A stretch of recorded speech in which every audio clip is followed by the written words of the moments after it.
Bonjour, c'est Zoé de Lune et aujourd'hui je suis en date avec Magali. Magali Ritz. C'est une déesse qui révèle les voix et ouais, avec elle j'ai pas peur d'entendre des voix. Et on en entend déjà vos vidéos.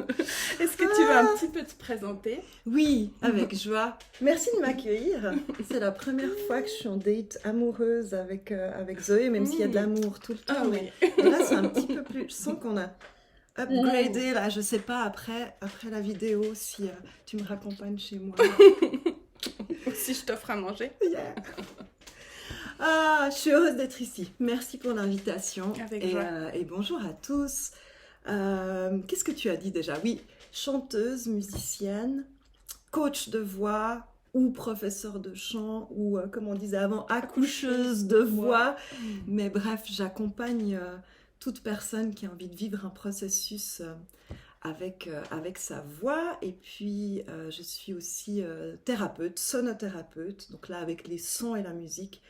Donc, j'œuvre dans mes activités, j'accompagne qui ressent l'appel, qui en a le besoin, au travers des outils de la voix, de la musique, du son, du tambour chamanique, puisque je me laisse inspirer beaucoup et guider par les sagesses chamaniques, amérindiennes surtout. Et voilà, c'est ben le fun. C'est ben le fun. Ça fait ben des choses. Ouais, ça fait ben des choses. Et puis nous, on s'est rencontrés. Alors la première fois, c'est quand je prenais des cours d'impro chez Benjamin Cuche à la Fabrique culturelle. Oui, ouais. On avait, Benjamin avait manqué son cours. Et c'était toi, et je me rappelle que j'avais vraiment eu beaucoup de plaisir. Je me rappelle d'un morceau de Queen sur lequel on devait improviser des trucs de dingue. Et ensuite, c'est une amie qui m'avait dit je fais un cercle de chant dans la forêt, est-ce que tu veux venir? Puis en commençant le chemin, en descendant dans la forêt, je vois ton visage sur l'écran de la réalité non ordinaire. Oui. Et je dis mais je pense que ça doit être cette personne que j'ai déjà rencontrée. Et évidemment, c'était toi. Incroyable. Et David. Ouais. Et alors je sais pas si... Je pense que vous faites plus ça sous cette forme-là. C'était il y a plusieurs années, mais c'était juste incroyable. C'était au bord de la rivière. Il y avait... On faisait un feu. Voilà, il y avait une sorte d'hôtel que vous aviez préparé. Toujours. Et puis, on arrivait, on mangeait ensemble. Oui, ouais, des fois on mangeait ensemble. Et puis ensuite, on se mettait à chanter des chants du cœur, des chants du monde... où moi j'étais vraiment soulagée qu'il n'y ait pas de partition. J'avais chanté dans un chœur, j'avais trouvé ça, enfin ça m'avait fait beaucoup de bien et ça m'avait beaucoup plu parce que j'avais bien compris que quand je chante, j'oxygène mon cerveau plus que d'habitude et que du coup je me sens bien. Mais là, comment dire, d'avoir cette liberté de jouer avec ma voix et de prendre confiance parce que justement il n'y avait pas de juste, pas de faux, qu'on pouvait essayer des choses, puis d'avoir ces chants qui ont des sens tellement profonds et voilà, on ne sait pas quand ils vont s'arrêter parce que c'est avec l'énergie du moment. Enfin, c'était vraiment très guérisseur. Ouais, ça c'est vraiment... merci de me nommer ce souvenir parce que déjà ça me ramène à quelques années en arrière, puis où j'ai envie de dire où il y a eu un shift pour moi. Pas un shift, non, c'est pas vrai. Une continuité, mais c'est vrai que pendant des années, moi j'ai œuvré vraiment en tant que professeur de chant, comme on l'entend, un peu, j'allais dire traditionnel, dans des musiques modernes, mais quand même traditionnel, dans le sens où c'était de la technique vocale, alors on apprend à se connecter à sa voix, mais c'est vrai que la dimension un peu plus ouverte de ça, un peu plus, on peut utiliser le terme qu'on veut, subtil, connecté, et chamanique, etc., c'est venu dans ces années-là, hein, c'était vraiment les premières années où tout d'un coup on a eu ce message avec David, mon compagnon, avec qui œuvre souvent à mes côtés. On a eu ce message.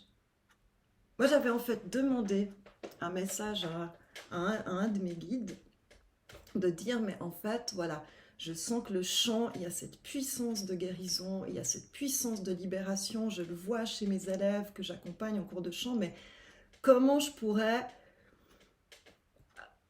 augmenter mon game, quoi. Comment je peux vraiment upgrader le truc. Passer au level d'après. Et là, j'ai juste entendu, il faut amener ton chant en nature. Puis j'étais là, ok, merci, cher archange. Puis là, j'ai dit, mais je dois, moi, aller chanter en nature ou je dois aller avec des gens chanter en nature. Puis il m'a dit, il faut vraiment revenir à la terre, aller chanter ensemble en nature. Et puis après ce message, cette canalisation, je dis ça à David, et je pense que c'est David qui m'a dit, ben ouais, en fait, il faut faire des cercles de chant, mais dehors. Et puis c'est vrai qu'à l'époque, on n'avait pas encore beaucoup cette médecine ici. C'était très présent plutôt dans les pays anglo-saxons et d'autres pays. Mais c'est vrai qu'ici en Suisse, il y en avait déjà, bien sûr, qui faisaient des cercles de chant vrais. Ou les chants un peu... les mantras, peut-être pas les mantras, mais dans les villages, j'imagine qu'il y a un peu la chorale. Oui, bien sûr. Voilà, ouais. Mais c'est vrai que ces rencontres comme ça... vraiment en cercle qui était ouvert à tous, à tout chanteur ou non-chanteur, c'était encore assez peu présent. Puis on s'est dit, bon, un été, on est allé repérer des beaux lieux de nature qui nous inspiraient. Et puis on a commencé à construire ça. Les chants sont venus assez naturellement à nous parce qu'on était déjà dans cette inspiration justement des chants du cœur, comme tu l'as dit, les chants répétitifs qui permettent vraiment une émulation, de monter l'énergie, qui sont très faciles, on peut vraiment laisser le mental de côté. C'est venu à nous, on a construit ça assez vite. Et puis les premiers cercles de chants qu'on a fait, c'était un peu... Moi, je pense que je suis venue à un des premiers. Oui, je pense. Et je vous raconte juste, si tu me permets, comment c'était construit. Donc, tu avais vraiment... pour moi, vous aviez pensé les chants pour que ça monte graduellement en énergie, et puis on arrivait au climax de la soirée avec un chant viking, où tout le monde se lâchait, pouvait être soit le loup, soit la guerrière à hurler, et ça faisait tellement de bien. Puis ensuite ça redescendait, puis moi j'avais toujours ce « mais mince, c'est fini ». À la fois je me réjouissais que Unda, c'était le nom du chant, arrive, puis à la fois j'étais triste parce que je savais qu'après ça allait redescendre, puis qu'on arriverait à la petite Luciole, puis qu'il faudrait tous rentrer chez nous. Et tu faisais la guerrière sur la Luciole, ça faisait un truc. Mais oui, on a tout de suite eu cette impulsion, cette inspiration, en effet, de construire et de construire ces cercles de chant comme vraiment un processus... libérateur, un espace où vraiment on peut aller exprimer ce qu'on n'a peut-être pas l'occasion d'aller exprimer dans d'autres espaces ou dans le quotidien. Et puis ça, avec vraiment cette voix finalement intuitive, parce que dans les cercles de chant, il y a des gens qui chantent beaucoup, qui sont habitués, il y a des gens qui n'ont jamais chanté, et de voir que, et là ça a tout de suite été au cœur dès le début, avec ce qu'on a proposé avec David, il y avait cette médecine de la tribu. Qui était vraiment au cœur de ça. La médecine de la tribu, du clan, du cercle aussi. Tu disais beaucoup. Je me rappelle que tu disais aussi, mais si t'es perdu, écoute ce qui se passe à côté, et puis tu te repêches, tu te nourris de l'énergie. Voilà, puis tu te remets dedans en t'accrochant, entre guillemets, à quelqu'un d'autre. Ouais. Et ça a toujours été présent dès le début, mais on a été complètement... comment dire ? Enfin, c'était vraiment une bombe pour David et moi de découvrir la puissance de ça, la puissance de la médecine du groupe, cette espèce d'émulation et puis de catalyseur où des parfaits inconnus, une dizaine, une quinzaine, une vingtaine d'inconnus se retrouvaient. Et puis au bout d'un ou deux chants, tout d'un coup, tu sens le truc qui commence à alchimiser, à s'amalgamer. Et au bout de 45 minutes, on est là à hurler notre guerrier, à le laisser déposer ce qu'il a à déposer sans filtre. Et tu dis, waouh, ces gens ne se connaissent pas, n'oseraient certainement pas se dire certaines vérités. Par contre, dans cette force de soutien, de puissance, d'effet miroir de la tribu et du cercle, ça se fait. Ça se fait et la guérison se fait. Il n'y a même pas besoin de nommer, il n'y a pas besoin de mentaliser.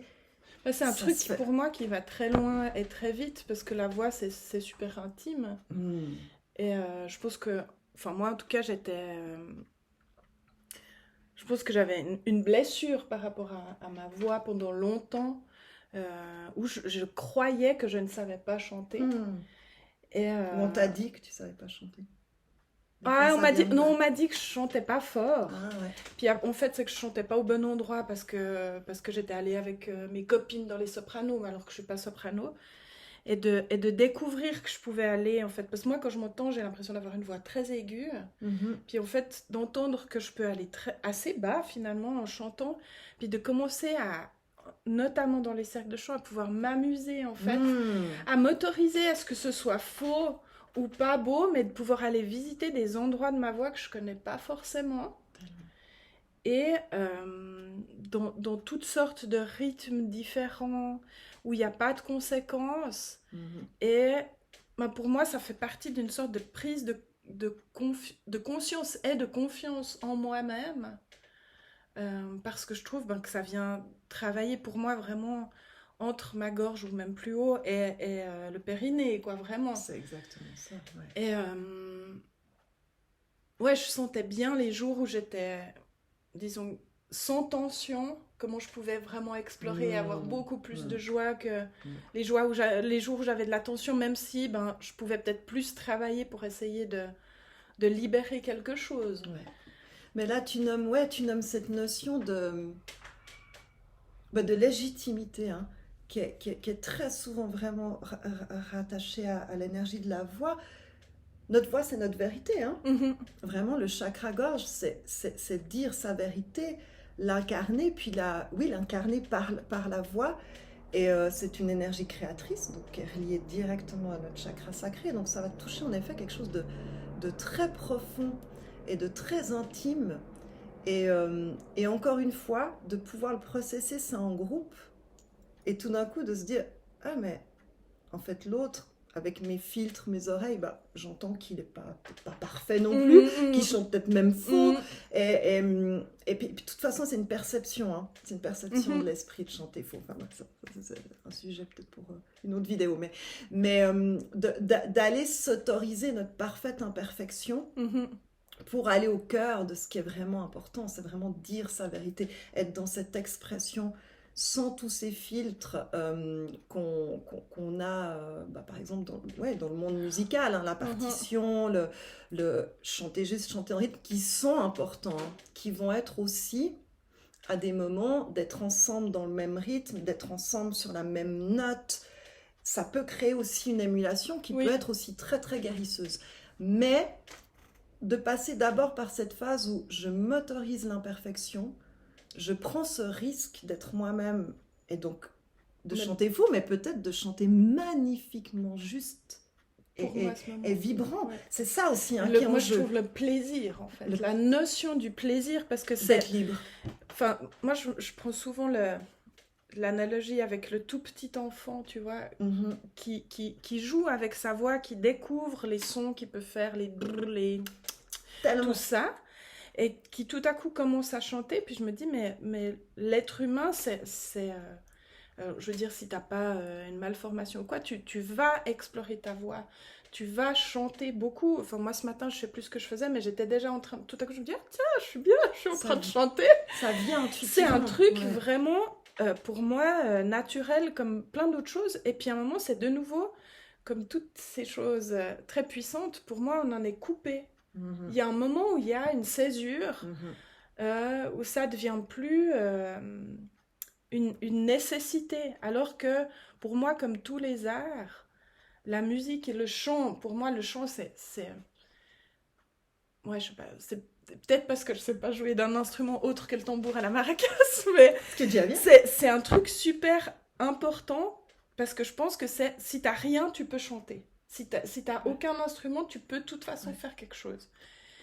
Et t'es dans ton expressivité, et c'est déjà de la créativité. Puis c'est intéressant que tu nommes le petit enfant, parce qu'en effet, on est expression. Et pour moi, la voix, c'est un des moyens d'expression, c'est peut-être le premier qu'on utilise. Enfin, il y a ce fameux cri du vivant, du nouveau-né, hein. Finalement, ce cri du vivant, c'est la voix, c'est les cordes vocales qui se mettent en résonance, puis c'est ce vivant qui vibre dès le départ. Donc mais c'est vrai qu'avec le temps et avec les injonctions, l'éducation, tout l'aspect culturel, toutes les on fois on va, nous faisait lire à haute on va voix, mettre tu sous sais. cloche tout ça. Toutes les Ouais. fois on te dit lecture à haute voix, puis t'es là un peu... Enfin, toutes ces choses où on te met mal à l'aise finalement, alors que si tu peux explorer ta voix dans des conditions justement où t'es peut-être pas face à tout un public alors que tu l'as pas choisi, Mhm. par le jeu, de nouveau, enfin pour moi c'est tout par le jeu, Ouais, hein, par le jeu. Oui. Ouais. euh, ça devient une puissance, je trouve. Quand je fais les vidéos ou... Enfin, je vois bien quand j'enregistre des messages ou des choses comme ça, le fait que je me sente à l'aise avec ma voix, Mhm. c'est un grand atout parce que je me sens pas pressée de parler, je sais que je suis audible, Mhm. qu'on comprend ce que je dis, et puis c'est tellement handicapant de... Enfin, ça, j'ai vécu aussi la timidité extrême Mhm. que j'ai moi-même décidé de guérir par le théâtre d'improvisation, mais à 12 ans, je ne pouvais pas parler en classe. Mhm. J'arrivais pas. Et puis, je trouve que tous ces arts, que ce soit le théâtre, pour moi, il y a des choses très proches entre le théâtre et le chant, hein, mais Oui. d'aller visiter sa voix partout, dans tous les coins, en criant, en chantant, c'est juste magnifique. Ouais. Ouais, c'est ça, aller visiter tous les aspects de la voix, c'est aller visiter pour moi toutes nos facettes, toutes les facettes euh, incarnées.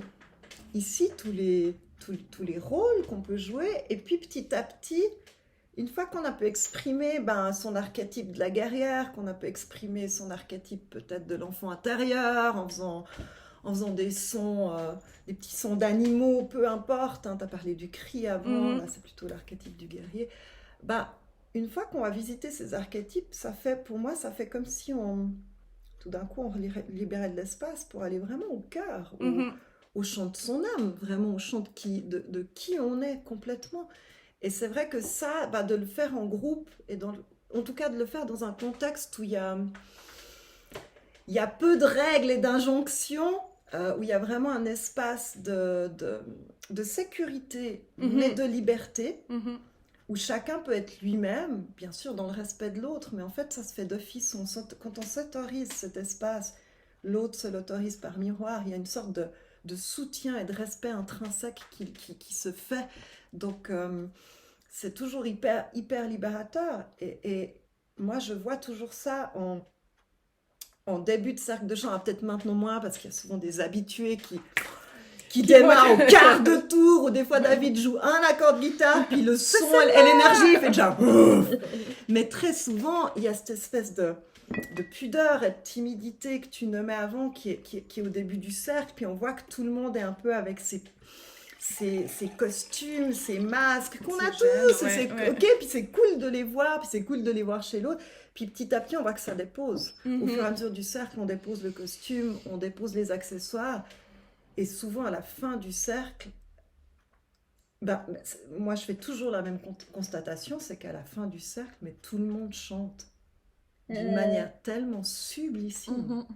Mais c'est pas que, oui bien sûr c'est énergétique, c'est très très beau, mais vraiment concrètement si on parle d'esthétique dans la matière, on parlait de chanter juste, réellement les voix ont été tellement libérées que tout d'un coup on a des voix vibrantes. Donc c'est aussi un moyen pour aller développer sa voix. C'est pas uniquement, oui c'est de l'expression, mais c'est aussi une manière de se connecter à sa voix et si on a le souhait d'aller encore plus loin dans cette expression artistique, musicale aussi, hein, et ça le fait à chaque fois. En fin de cercle, j'observe, j'écoute, puis bien sûr, moi je suis coach vocal, donc même pendant ces cercles hyper intuitifs, où moi aussi je vais avec ma voix, puis avec toutes ces imperfections, j'entends bien sûr les personnes qui vont peut-être être plus en difficulté, etc.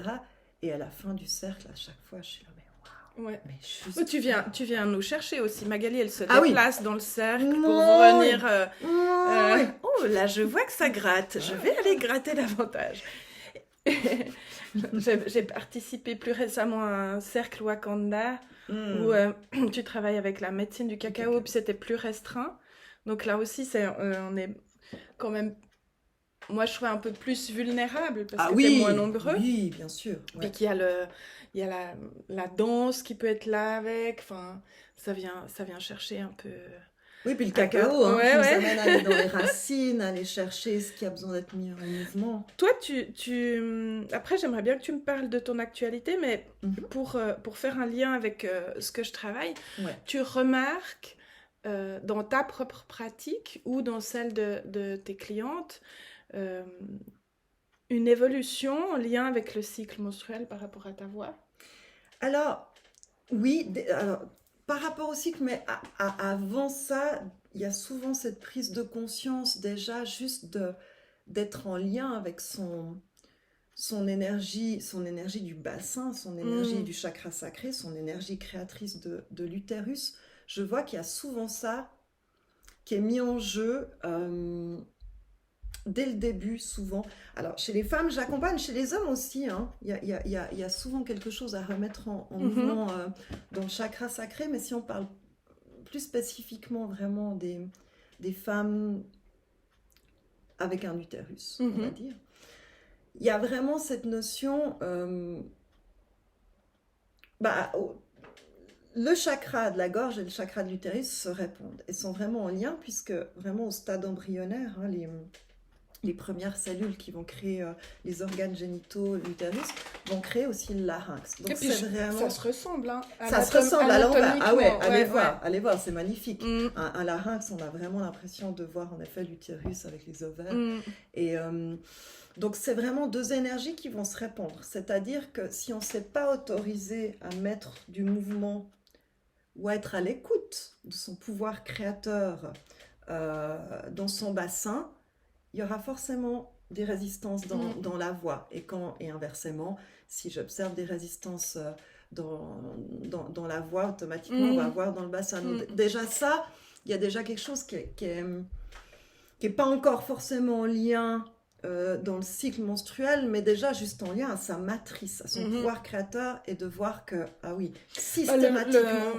Pour moi, cette zone-là génitale, je dis souvent que c'est le chaudron créatif, c'est de là... Enfin, on peut procréer, on n'est pas obligé de procréer, on peut créer simplement. Enfin, simplement. Oui. Simplement, on peut créer simplement. Si c'était simple... ça l'est, en fait. On complique les choses. Mais... Complètement. Et pour moi, je peux exprimer par ma voix, par ma danse, par plein de choses, ce que j'ai à exprimer. Et c'est clair que si ça circule bien dans mon chaudron, ça va être plus... Enfin, c'est évident que ça va être plus facile de porter ma voix plus loin ou plus fort ou dans des dimensions... Complètement. S'accorder à remettre du mouvement. Puis, alors, du mouvement, c'est déjà... Moi, je vois avec les personnes que j'accompagne, ça peut être déjà la deuxième étape, déjà juste mettre de la conscience et de la présence dans une partie du corps qui, des fois, est ignorée complètement, n'existe plus, en fait.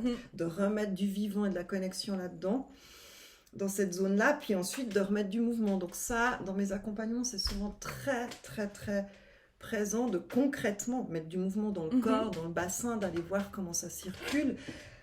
Le périnée est notre premier plancher vibratoire vocal, sonore, et notre premier soutien. Donc forcément, il y a tout de suite cet engagement. Puis quand il y a cette prise de conscience, déjà, en effet, la voix, tout d'un coup, elle est portée, elle est nourrie. Donc il y a déjà cet aspect-là. Après, au niveau du cycle, moi, ce que je dis parfois aux femmes que j'accompagne, qui vient souvent en fait quand on fait des cercles de chant, c'est vraiment d'aller s'autoriser, de se connecter à sa guerrière, donc de ne pas avoir peur, de faire ce pas libérateur, transformateur, et qui va vraiment empuissancer d'utiliser sa voix dans le cri. Dans le cri, ou en tout cas l'expression massive, aller aussi dans les graves. Moi, je vois que c'est une médecine que je m'offre souvent avec ma voix, plutôt quand je suis dans ma phase on va dire prémenstruelle, toute la phase lutéale, un truc ça dépend, féroce quoi, d'aller vraiment tout d'un la coup, voix de Médusa, c'est ça, c'est exactement ça. Donc moi je me mets des musiques vraiment guérisseuses, mais ça peut être vraiment les musiques de vikings, des musiques beaucoup dans le feu, en fait. Et je bouge, et j'y vais avec la voix, et je crie, et je compte. Quand je fais ça, j'en ai pas besoin tous les mois, mais quand j'en ai besoin, quand je sens le besoin qui vient là, quand je le fais vraiment dans cette conscience de ok, tu es en train de libérer ce que tu vas composter dans quelques jours. Et c'est vraiment ça. C'est d'aller vraiment chercher les déchets. Tout ce qui est inconfortable, en fait. Tout ce qui est inconfortable. C'est le moment de transformer la merde en merveille. Oui. Alors, souvent, on n'en est pas encore là dans la conscience, c'est juste... Et d'aller vraiment faire appel, moi j'utilise beaucoup l'archétype pour moi, dans ces moments-là, du guerrier, de la guerrière, mais c'est présent dans tous mes accompagnements, mais je vois qu'au niveau, vraiment en lien avec mes lunes, c'est vraiment cet accueil de tout ce qui graille, de tout ce qui est sombre, de tout ce qui n'a pas été dit, de tout ce qui n'a pas été entendu. De tous les abus de ton énergie, quoi. Ouais. Voilà. Ou de tout ce qui est invasif, et d'aller vraiment sortir ça en sachant en sentant que dans quelques jours, ça va être composté. Donc c'est vrai que ça vient aussi en accompagnement des fois individuel avec les personnes que j'accompagne. Et puis c'est assez drôle parce que donc je donne des cours de chant, on va dire standard. Non, ils sont pas standards, ils sont incroyablement magnifiques. Je ne vous présente personne de standard. Mais je donne aussi des accompagnements vraiment de voix intuitive, où vraiment là on enlève tout le côté vraiment structuré, pose de voix, etc. On va vraiment chercher tout de suite dans le côté sauvage, intuitif de la voix. Et c'est très intéressant parce que quand la guerrière, je vais parler pour les femmes que j'accompagne, quand la guerrière pointe le bout de son nez, quand on sent, quand je sens avec la personne que j'accompagne, on sent cette énergie qui vient, je dis, là il y a un truc à dégager. C'est vrai qu'après, quand on discute après la séance en général, c'est souvent à cette période-là du cycle qu'on est. Mais des fois, elle vient s'exprimer. C'est drôle parce que quand j'ai réfléchi, des fois, elle vient aussi s'exprimer, cette guerrière, dans la phase ovulatoire. Mais c'est plus, ça va être beaucoup plus jaillissant, beaucoup plus lumineux. C'est plus, c'est plus se connecter au feu créateur. Peut-être qu'elle fait moins peur à sa propriétaire déjà. Aussi, aussi. C'est plus la guerrière qui est la gardienne, mais qui est... On n'a pas peur qu'elle soit folle, celle-là. Ouais, puis qui va plus aller vers son côté aussi séductrice,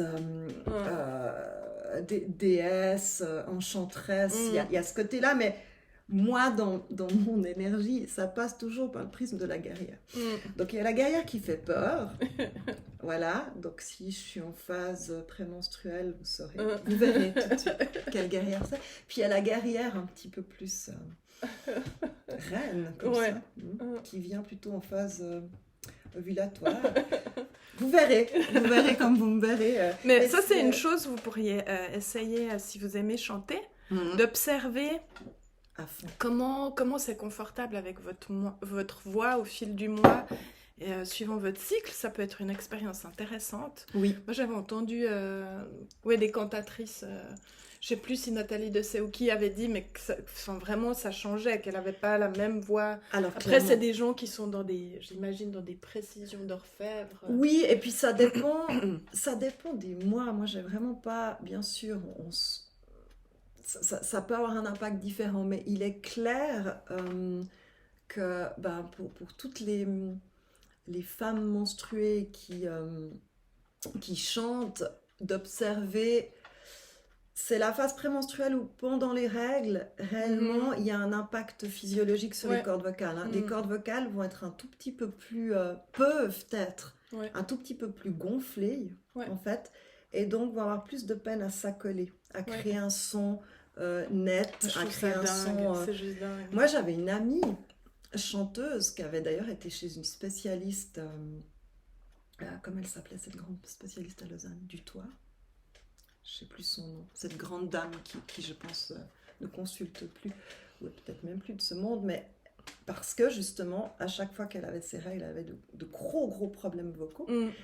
Et puis en fait, cette spécialiste avait fait une laryngoscopie, elle était regardée, puis elle avait dit, mais en fait, ben, vous faites partie de ces femmes, c'est un petit pourcentage qui, par réaction hormonale, vont créer des nodules. C'est des nodules très, très, très, très passagers. C'est vraiment pendant les règles. Donc, il y a vraiment tout un processus de compost et de nettoyage qui va jusque sur les cordes vocales et qui ensuite s'estompe. Hein. Ouais. Mais c'est assez dingue. C'est fascinant. Donc, c'est vrai que moi, je vois... Fabuleux corps humain.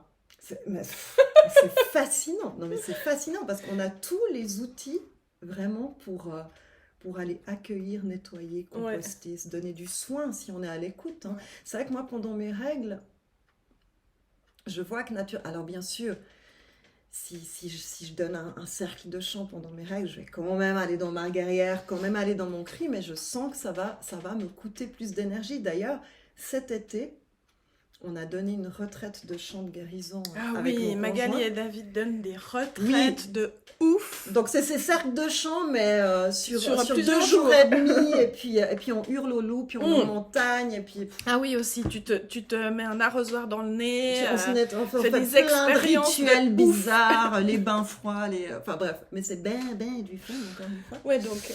Et cet été, c'est la première fois, ça fait X années qu'on fait, on a fait des dizaines des dizaines de retraites. C'est la première fois où j'ai commencé une retraite jour 1 des lunes.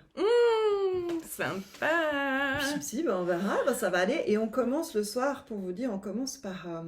on est accompagné par la médecine des éléments et on commence par le feu. Donc évidemment, le feu, on va chercher l'archétype du guerrier et de la guerrière. Alors que c'est le moment où t'aimerais... Enfin...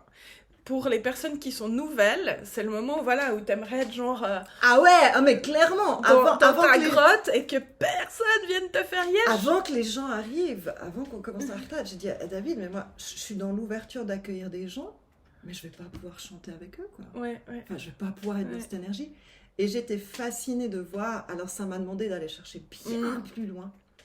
Et j'ai fait ma guerrière et je suis allée chercher cet archétype, mais c'était vraiment d'une manière très différente. J'ai senti dans le corps que, quelque part, c'était tellement déjà bouillonnant dans mon utérus que c'était un petit peu...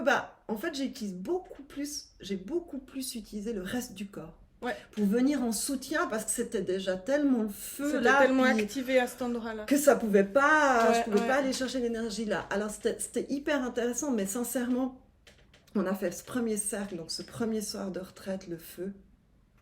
Et je me suis couchée et j'ai dit à David, je peux pas chanter demain. Je pourrais pas être debout demain. Wow. Ça va être impossible. Ouais. Et mais c'était super d'observer aussi. Puis mon conjoint David m'a dit, mais si ça avait été pour toi, est-ce que tu aurais été dans cette énergie? J'ai dit, non, clairement pas. En effet, mon corps, il me disait, mais c'était hyper intéressant d'aller là, parce que de voir la ressource, puis de voir le corps qui disait, ok, j'entends qu'on doit aller là. Ouais. Voilà, mon rôle de gardienne et de tenir l'espace. Mais je vais faire le service à cette hauteur-là aussi. Je vais le faire différemment. Ouais. Et c'est vrai que je suis allée beaucoup plus dans le mouvement du reste du corps. Je savais que mon bassin, mon chakra sacré était déjà dans son processus. Et j'allais chercher ailleurs, je suis allée chercher beaucoup plus dans la posture aussi physique, peut-être moins dans la voix aussi, parce que en jour 1 de lune, j'ai en effet la voix qui peut être un petit peu moins disponible, moins puissante. Et c'était hyper intéressant. Et de se nourrir de l'énergie des autres. Quand je t'entends parler comme ça, je verrais trop, je sais pas, une activité vraiment entre ce que je fais autour de la conscience menstruelle, parce que tout ce que vous partage Magali, vraiment ce compostage, cette purge et tout ça, moi je travaille beaucoup ça dans les transmissions. Je parle de la purge émotionnelle et du compostage émotionnel, de faire les choses en conscience. Ça fait que chaque mois, cette phase prémenstruelle où les énergies qui se retournent contre soi, on arrive à les utiliser, à les diriger vers de la créativité plutôt que vers de la destruction ou de l'autodestruction. Je verrais trop, ça me dirait trop, je sais pas sous quelle forme, mais de créer quelque chose avec toi. À fond. Et avant qu'on termine, parce que t'as vraiment la parlotte, hein, c'est un date avec quelqu'un qui cause ma parole. Mais je t'aime quand même. C'est un peu vos actualités ou tes actualités. T'es pas obligé de faire la pub pour David, hein. Ouais. Je t'aime, mon amour. Mais oui, on t'aime. Alors, il se trouve que mon actualité, c'est quand même 2 dates, 2 dates. 2 dates? Avec mon conjoint, quand même. Ton partenaire, ton binôme. Mon partner, qui est un alchimiste, qui apporte vraiment ça. Vous pouvez aller voir aussi, il fait des dessins de ouf. Ouais, oui. Bon, de la musique aussi, mais des dessins. Mais l'alchimiste par le dessin, Ouais, par la musique, par la guitare. Enfin bref, voilà, on conjugue nos 2 énergies. Donc, on propose 2 dates pour aller vivre ensemble, explorer, transcender, transformer, conscientiser, peut-être processer le passage du solstice, de l'équinoxe, équinoxe d'automne.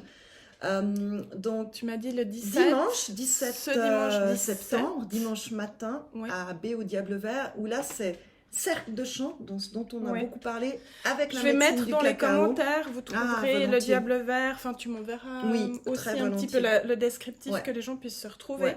Le Diable Vert, c'est un magnifique endroit aussi. C'est magique, et puis on a accès aux jardins qui sont des jardins qui permettent de remettre à la terre, qui sont vraiment thérapeutiques. Donc cercle de chant, médecine du cacao, puis on fait quelques rituels pour vraiment ancrer ce passage, s'autoriser aussi ce que ça représente de shift, d'énergie, de nouveau cette connexion aussi au cycle, que la nature nous amène aux éléments et donc à notre cycle intérieur. C'est un moment important, ce passage de seuil de la lumière où on va vers l'ombre aussi. Oui, exactement. De préparation. Nous, on fera le 23, le dimanche, un atelier pomme, poire et grimoire. Trop cool. Créatif avec beaucoup de rire. Mais tu avais une autre date, tu m'as dit le 17. Oui, alors ça c'est le 17, donc cercle de chant cacao. Et puis pour ceux qui aiment les vibrations sonores, donc les moments de soins au travers des instruments vibratoires, donc gong, bol, etc. C'est le vendredi soir 22 septembre à Kiluna à Talence. Donc c'est sur le là thème aussi, du vous trouvez portail sacré. Dans les commentaires, vous trouvez les liens. Voilà. Donc là, c'est avec une petite couleur toujours un peu chamanique pour ceux qui aiment cette présence-là, cette médecine-là, beaucoup de tambours. Et puis après, plein de choses. Moi, je vous invite, je ne sais pas si tu es d'accord de mettre mon site, peux mettre peut-être. J'accompagne avec la voix, je fais des rituels d'accompagnement tambour. Mais sur ton site, on trouve tes soins, tous tes accompagnements. Sur mon site, on trouve tout. On trouve pas de serviette hygiénique. Non, mais ça, j'ai une super copine qui l'a fait. Bon, sur son site, il y a tout, mais il y a tu m'as parlé tout à l'heure, quand on n'était pas encore en train de filmer, d'une création plus personnelle que vous sortez. Merci. Parce que j'ai même pu faire les chœurs sur une chanson. Oui, de leur sur groupe. l'eau. Ouais. Oui, merci. On sort, j'espère, à la fin du mois, mais c'est incessamment sous peu, en tout cas début de cet automne, un nouveau clip vidéo sur l'éther qui s'appellera Orenda, qui honore, qui finit un cycle de 5 chansons, 5 clips vidéo qu'on a fait sur les éléments, sur la médecine des éléments. Donc on termine avec l'éther. Le nom de ton groupe peut-être. Emera. Voilà. Emera. H-E-M-E-R-A. Exactement, puis peut-être faut taper Suisse ou oui, mais je vais mettre, je pense même que vous avez une chaîne YouTube. Oui. Donc je dois pouvoir venez, on a encore plein de place pour des abonnés. Mais oui, abonnez-vous. On dit toujours ça, abonnez-vous, cliquez, pouce bleu. Faites-le comme ça, on n'aura plus besoin de le répéter. Et les petites entrepreneuses, là, petites mais costauds. On a parlé de ça avant. Petites mais costauds. Du métier d'entrepreneuse, entrepreneur, de toutes les joies et les revers de médaille. Et, moi, j'aime bien je crois qu'on va finir sur ça. Je sais pas si tu avais lu Grande Magie de Elizabeth Gilbert. Non, mais ça n'arrête pas de venir à moi. Alors, je pense qu'il faut que tu le lises. Je te le prêterai. Mais elle dit, en gros, que si ton métier créatif, t'arrives à bouffer la tartine de merde qui va avec, c'est que c'est bon. Puis, moi, je crois que c'est ça. C'est que je peux bouffer la tartine de caca qui va avec. Moi, j'aime bien que tu te dises que le fait de fermer notre vidéo, ça va être très très bien sur une tartine de merde. Je trouve ça très très beau. Bon appétit. Ça prouve la confiance qu'on a l'une et Oui. l'autre de partir en live intuitif et de finir sur une Tartine de caca. Ciao, ciao.